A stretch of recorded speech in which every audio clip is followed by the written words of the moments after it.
This is section 4.3. This is on greatest common factor, which I think your book calls the greatest common divisor, same thing, and least common multiple. So let's start with GCF. Every pair of numbers, A and B, have a common factor. The largest is called the GCF, or the greatest common factor, or divisor. Those mean the same thing. Now, here's the thing. If you look, the words greatest common factor tell you what it is. It is the largest factor that two or more numbers share. Right? So the definition is in the naming. So it's the largest factor that two or more numbers have in common, or that they share.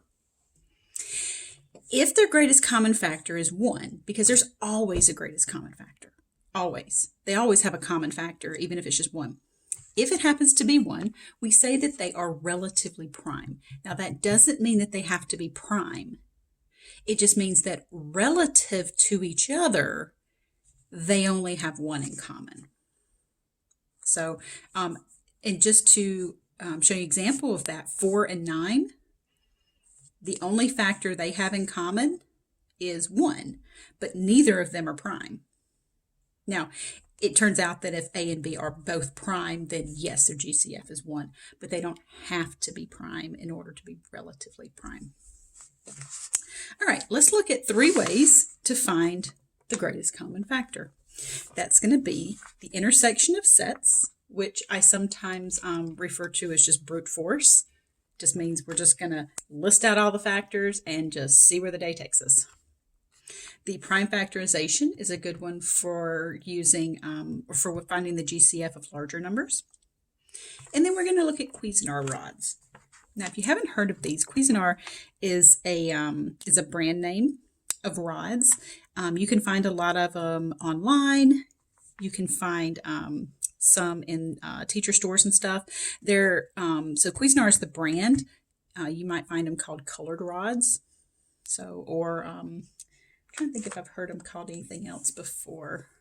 I think that's the only 2 things I've ever heard them called. But anyway, Cuisinart rods is a pretty common name for them. All right, let's find the greatest common factor. So 12 and 30. Now, before we do this one, we're going to do this one using the intersection of sets, or just brute force. We're going to list out all the factors of 12, all the factors of 30, and then we're going to find the largest factor that they have in common. Now remember, factors of a number are that number and smaller. Don't get that confused with multiples. The factors of 12 are 1 and 12, 2 and 6, 3 and 4. Not 12, 24, 36. Those are multiples. Remember, multiples get higher. So we're going to list out all the factors of 12, all the factors of 30, and then look for the common one. All right. So there's the factors of 12, 1 and 12, 2 and 6, 3 and 4. Notice how I didn't do these in numerical order. I do them very systematically. I do 1 in itself. Then I move on to 2. If 2 goes into it, I put 2 in its buddy. Then I move on to 3. If 3 goes into it, I put 3 in its buddy. So for 30, I did 1 and 30. Does 2 go into 30? Yes, 15. Does 3 go into 30? Yes, 10 times. Does 4 go into 30? No. Does 5 go into 30? Yes, 6 times. As soon as I reach a number that I've already written down, so notice 1, 2, 3, I had to skip 4, 5, 6, I already wrote down as 5's buddy. I don't have to keep going looking for other factors because those already showed up with their buddy. Now, looking for the common factors, I circled those in pink. They share factors of 1, 2, 3, and 6. So those are the common factors. The largest of these common factors is 6. Now, you don't have to go through all of this if you don't want to. If you can just look at this and know what the answer is going to be, that's okay too. If you look at this and say, hey, I know that the largest number that divides evenly into 12 and 30 is 6. So that's the GCF. That's great. If you can do that, then that is awesome. So again, the largest number that divides evenly into 12 and 30 is 6. That's how you would find the greatest common factor in your head. All right, what about 180 and 220? That got out of hand really quick, didn't it? These probably have a lot of factors.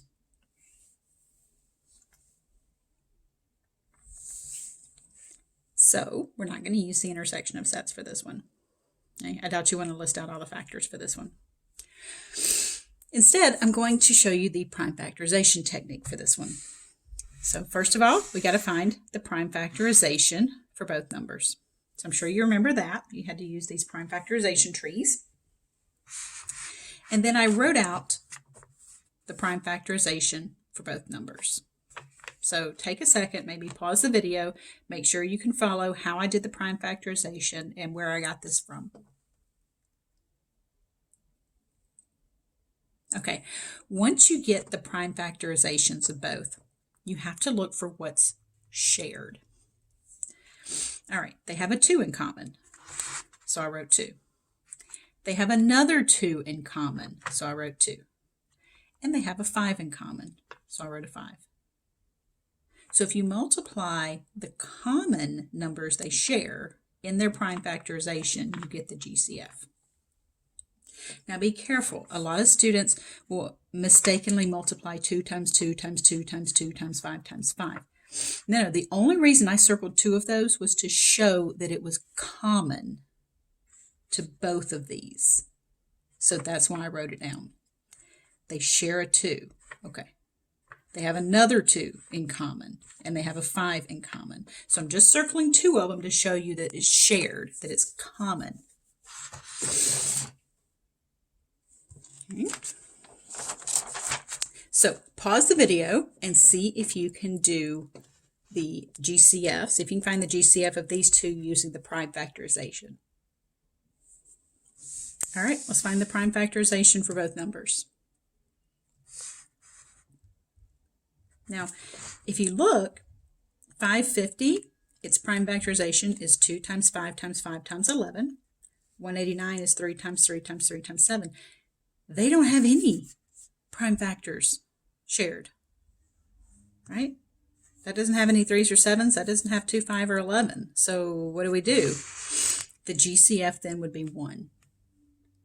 If they have no prime factors in common, then that means that doesn't mean they don't have a GCF. They always will have a common factor of 1. Just means that that's the only one they have in common, so it's the greatest. And remember that a GCF of 1 means that they are relatively prime. All right, let's look at 4 and 10. Now that's one that you can probably do in your head. You know, what is the largest number that will divide into 4 and 10 without a remainder? So the GCF is the largest number that divides into both 4 and 10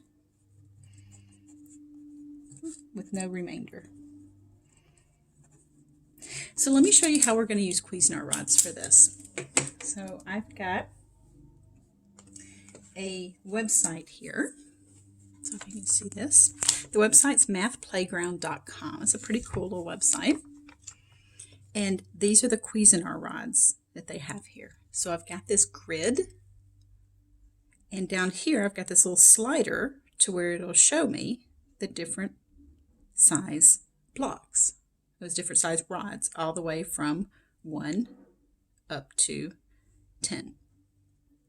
So if I want to find the greatest common factor of, what was it? Oh yeah, 4 and 10.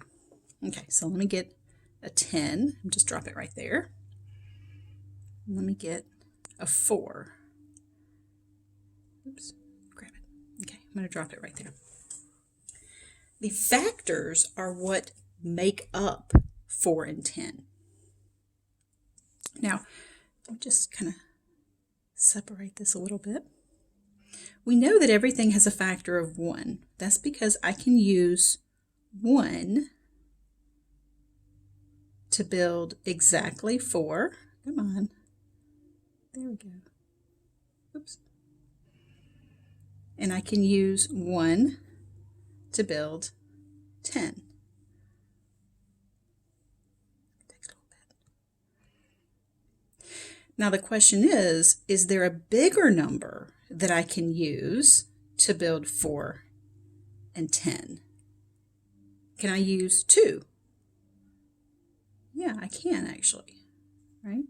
I can build 4 out of that, and I can build 10 out of 2's. Okay, cool. Can I use 3? Nope. 1 3 is too small. That can't build 4. And another 3 is too big. That's not going to work. Similarly, if I tried to build 10 out of 3's, that's not going to work either. Okay, what about 4's? Well, obviously I can build 4 out of 4, but can I build 10 out of just 4's? No, because 2 of them is going to be too short, 3 of them is going to be too long. So notice I'm only, if something's a factor, then you should be able to use just that number over and over again to build the exact length. So the largest number that I can use to build 10 and 4 is 2. So that means the greatest common factor of 4 and 10 is 2. That's the largest number that I can use to build exactly 4 and exactly 10. All right, so let's do this with 4 and 8. Okay, so all you got to do is hit that little X right there and zoop, everybody's gone. So 4 and 8. Now you probably already know what the answer is going to be for 4 and 8. But just to show you, 1 is a factor of everything because I can build any of these numbers with 1, right? What about 2?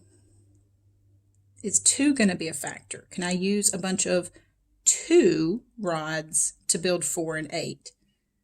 I sure can.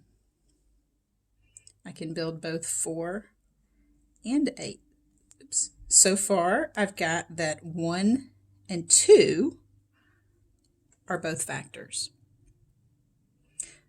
Okay, what about 3? Can I build 4 out of 3's? No. Can I build 8 out of 3's? No. 4? Oh, I can. I can build 4 and I can build 8. Anything bigger? 5? Nope, 5's too big. Anything bigger than 5, I'm not going to be able to build 4 out of. So from these two, you can see, I'm trying to get that glare out of there for you. You can see that the factors of 4 are 1, 2, and 4. The factors of 8 are 1, 2, 4, and 8. Right? I just didn't put the 8 in there, but it's also a factor. So it's what this can be broken down into. I'll use these again for multiples when we do the least common multiple. So what is the largest bar that I can use to build 4 and 8? Well, that was the purple, that was the 4. So we say that that greatest common factor is 4. So again, that website was mathplayground.com. And that's pretty cool if you don't have the actual Cuisinart rods, because some schools may not have the actual little bars for you, but the kids may have access to some iPads or laptops. Plus, it's a lot less messy because the kids aren't going to be dropping them all over the place, losing them, trying to stack them up, chew on them, I don't know, whatever, shove them up their nose, all that kind of stuff that they do with them. All right, let's look at 1 in 842. You're probably thinking, do I really want to list the factors of 842? No, we do not. But check it out. What's the factors of 1? It's just 1. So do I really care about the factors of 842? I know it's 1 and 842, and then 2 and 421, and who cares? It's a bunch more. The only one they're going to have in common is 1. So it's worth noting that the greatest common factor of 1 in anything is just 1. So I'll put this here to kind of scare you. You'd be like, oh my God, she wants me to find 842. Nope, I do not. All right, let's talk about least common multiple. Every number has an infinite number of multiples. Remember, it had a finite number of factors, but we have an infinite number of multiples. The smallest of these common multiples is the least common multiple. Again, let's look at the name of it. It's telling you what it is. The smallest multiple that they share. We're going to look at 3 ways again. We're going to do the brute force, the intersection of sets, prime factorization, and the Cuisinart rods. All right. The least common multiple of 2 and 3. Now don't get this confused with the factors. The factors are this number and smaller. These are multiples. So the multiples of 2 are 2, 4, 6, 8, 10, 12, things like that, right? 3 would be 3, 6, 9. So I'll tell you what, let's do the Cuisinart rods for 2 and 3, since that's a nice small number. So we'll just get rid of that. Now multiples mean that I'm going to multiply. So here are my multiples of 2. I can keep this going all day long. Oops. Finger slip, sorry about that. The 3s. Okay, we'll put those under here. Here's the multiples of 3. My goal is to make them the same length. Well. That's not the same length, but look. Where were they the same length? Right here, right? They're the same length right here. And they're the same length right here. And if I kept going, eventually they'd be the same length again. So what length is it right here? Well, that's 2, 4, 6, and 3, 6. So there's a common multiple. 2, so here, let me just start over. So we have 2, 4, 6, 3, 6. So 6 is both a multiple of 2 and a multiple of 3. There's your first common multiple. That's your least common multiple. Now, if you wanted another common multiple, let's keep going. That would be 12. There's another common multiple because, see, they're the same length. But I just want the first one that I come to. So my goal is to use the least number of each bar to build the same length. These are multiples. And my goal is to use the smallest number of bars. Whereas before, it was all about the greatest common factor. So I wanted the largest bar that could build that length. Now I want the first number I come to that's going to match up with these two. So these are the multiples of 2. These are the multiples of 3. Now look, what this also shows you is that both of these are factors of 6. So factors and multiples do have a lot in common. That's why they're often confused, because they do share a lot of similarities there. So we can see from there that that is going to be 6. So the multiples of 2 are 2, 4, 6, 8, 10, 12. And then the multiples of 3 are 3, 6, 9, 12. And you can see that the first common multiple we come to is 6. So we say that least common multiple is 6. Now, obviously, with the factors, you gotta, you pretty much are limited to what you can do with this because the bars only go up to 10. With the multiples, you have a little bit more leeway, at finding common multiples. But again, these numbers have to be between 1 and 10 in order to use this. So that's why I can't use the Cuisinart rods for 12 and 15. So let's use the intersection of sets. The multiples of 12, 12, 24, 36, 48, 60. Notice this is 12 times 1, 12 times 2, 12 times 3, 12 times 4, 12 times 5, and so on. The multiples of 15 are 15, 15 times 2, 15 times 3. Now, because this is multiplication, it's also repeated addition. So if you're looking at this saying, well, I just added 12 each time, that's the same thing as that multiplication. The first multiple we come to that's shared is 60. So when doing this intersection of sets, it's kind of brute force method where we just list everything out.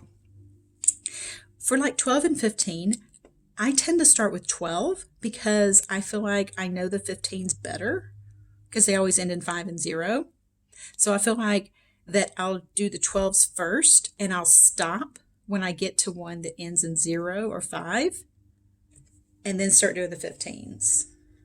So if I've got two numbers and one of them I recognize easier than the other one, I'll start with the harder one.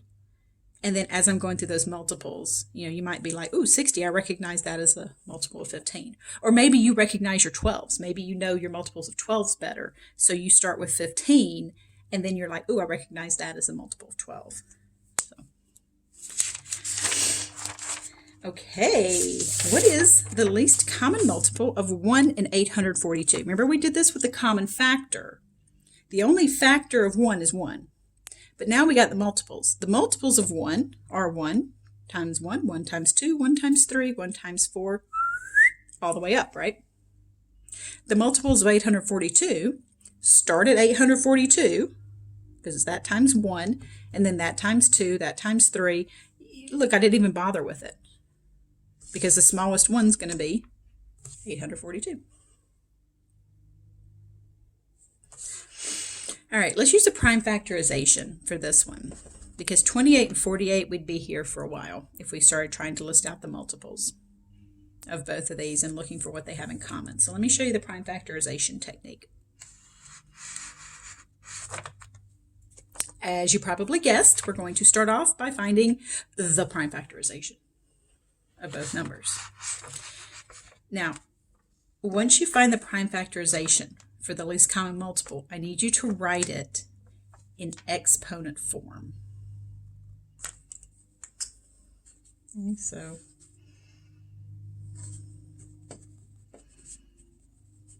let's try to figure out where I wanted to write that little note.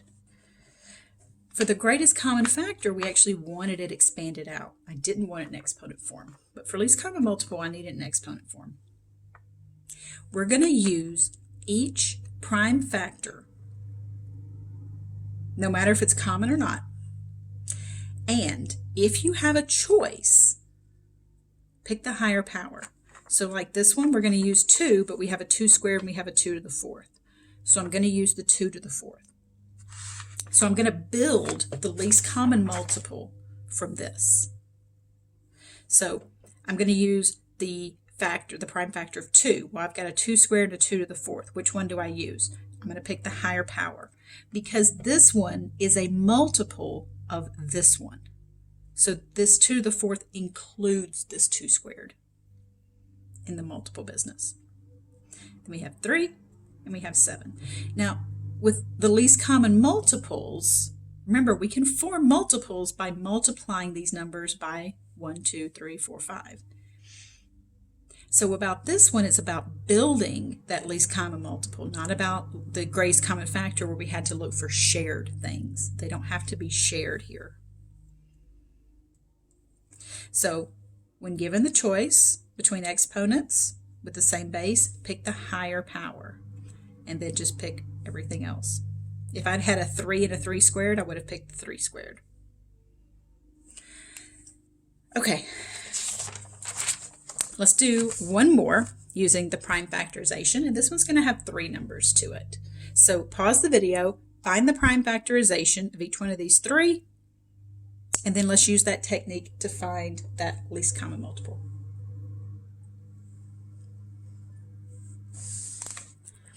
All right, these aren't too bad when it comes to the prime factorization.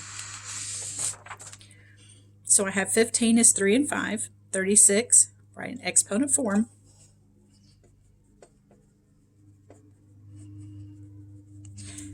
Is 2 squared times 3 squared, and then 55 is 5 and 11. I'm going to use every one of these prime factors, 3, 5, 2, and 11. So 3, I've got a 3 to the first and a 3 squared. Choose the higher power. 2, okay, I've got a 2 squared, that's it. 5, ooh, I've got a 5 and a 5. The higher power is 5 to the 1. It's the same one, so just pick one of them. And then we have 11.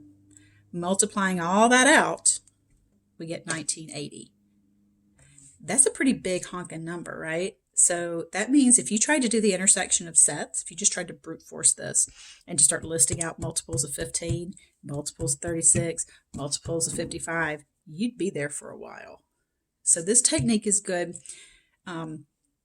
if you know that these numbers are going to be, really big, or if you start doing the intersection of sets and it starts getting kind of hairy and you're like, oh, wow, this is taking a while. Maybe I'll just use prime factorization.